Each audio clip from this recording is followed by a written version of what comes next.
So let's talk a little bit about some of the myths that trip our students up, because there are a number out there in the world and they're really quite unhelpful. And I think they're out there in lots of cultures, certainly in lots of Western cultures. Let's start with this one, that you go to university to get a degree, to get a job. And a lot of our students are quite surprised when I point out to them that actually that's not the case. Getting a degree will not get you a job. It might help you get an interview, but it won't get you a job.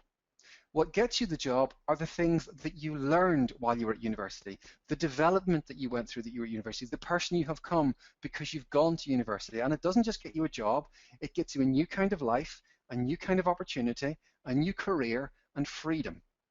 So that myth that one thing leads to that kind of mechanistic idea that one thing leads to another is actually really unhelpful.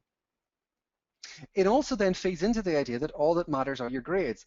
And what then happens for students who think that all I need to do is get a certain type of grade, to get a certain type of degree, to get a certain type of job, they engage in what we call strategic superficial learning. In other words, they just learn the stuff that they need to get their assignment done and get the grade they need, and they ignore everything else.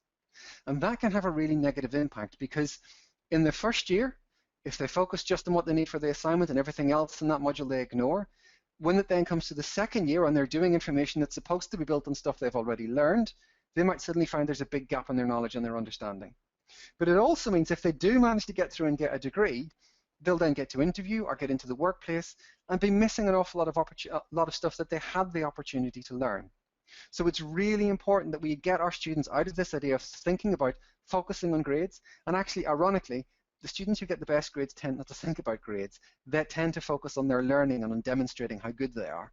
But getting them away from thinking about grades and getting them away of thinking about the piece of paper being a passport to a job